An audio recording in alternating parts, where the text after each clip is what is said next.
यंदाच्या स्थानिक स्वराज्य संस्थांच्या निवडणुकीत बऱ्याच वहिनी साहेब सुद्धा धडाडीनं रिंगणात उतरल्या।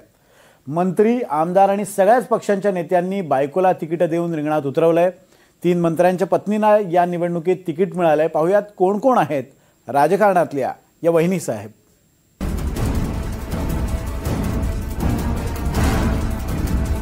राजकारणातल्या या सगळ्या वहिनी साहेब नगरपालिकेच्या निवडणुकीत मंत्री, आमदार आणि नेत्यांच्या पत्नींनी पदर खोचून अर्ज भरलाय। जलसंपदा मंत्री गिरीश महाजन यांच्या पत्नी साधना महाजन जामनेर नगरीमध्ये नगर परिषदेच्या रिंगणात आहेत। जामनेर नगर परिषद निवडणुकीत 2003 मध्ये झालेल्या निवडणुकीत गिरीश महाजन यांच्या पत्नी साधना महाजन नगर अध्यक्षपदी विराजमान झाल्या होत्या। त्यानंतर सलग 3 वेळा त्यांनी नगर अध्यक्षपद सांभाळले।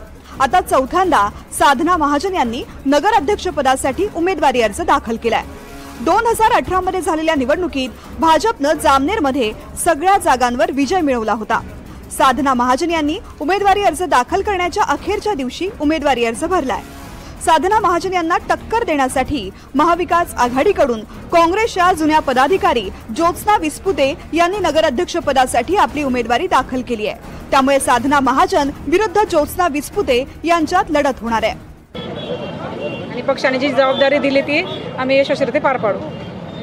आपल्या विरोधात आता महाविकास आघाडीचे उमेदवार आहे, काय बोलणार आहे? नाही, काय बोलणार आम्ही त्याबद्दल? आम्ही आमचा प्रचार करू, ते त्यांचा प्रचार करतील।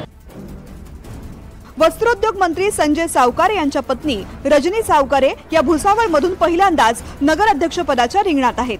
भुसावळ नगर परिषदेचे नगराध्यक्षपद अनुसूचित महिला राखीव झालंय। राष्ट्रवादी शरद पवार गटाचे माजी आमदार संतोष चौधरी यांनी गायत्री भंगाळे यांना नगराध्यक्ष पदाच्या रिंगणात उतरवलंय।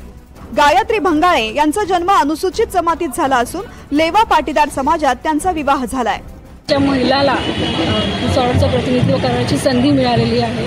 त्याचबरोबरीने मी भाजपा पक्षाचे आणि युतीचे गुलाबराव पाटील यांचे देखील मनापासून आभार व्यक्त करते की भुसावळ शहराच्या नगराध्यक्षपदासाठी त्यांनी माझी नेमणूक केली।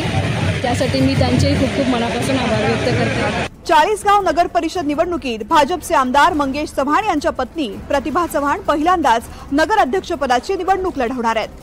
त्यांच्या विरोधात राष्ट्रवादी शरद पवार गटाकडून दिवंगत माजी आमदार राजीव देशमुख यांच्या पत्नी पद्मजा देशमुख लढणार आहेत। गेल्या महिनाभरापूर्वीच माजी आमदार राजीव देशमुख यांचं निधन झालंय।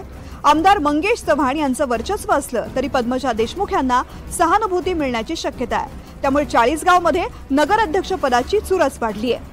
पाचोरा नगर परिषद निवडणुकीत शिवसेना शिंदे गटाचे आमदार किशोर पाटील यांच्या पत्नी सुनीता पाटील नगर अध्यक्ष पदाच्या रिंगणात आहेत। किशोर पाटील यांनी स्वबळाचा निर्णय घेतल्यानंतर भाजपनेही किशोर पाटलांच्या विरोधात माजी आमदार दिलीप वाघ यांच्या पत्नी सुचेता वाघ यांना उतरवलंय। त्यामुळे पाचोऱ्यामध्ये भाजप विरुद्ध शिवसेना अशी लढत होणार आहे। सगळ्यांना एकत्र येण्यासाठी आमची ताकद जास्त मोठी वाटली म्हणून सगळ्यांना एकत्र यावंसं वाटलं। विजयाचा किती विश्वास आहे? विजयाचा किती विश्वास आहे? 100% विजयाचा विश्वास आहे। या जनतेवर विश्वास आहे आमचा। संगमनेर नगराध्यक्ष पदाच्या निवडणुकीत विधान परिषदेचे अपक्ष आमदार सत्यजित तांबे यांच्या पत्नी मैथिली तांबे आणि आई दुर्गा तांबे या दोघींनी अर्ज भरलाय। निवडणुकीचे निकाल लागल्यानंतर कुठल्या वहिनी साहेब नगराध्यक्ष होणार याची उत्सुकता आहे। मंगेश जोशी, NDTV मराठी, जळगाव।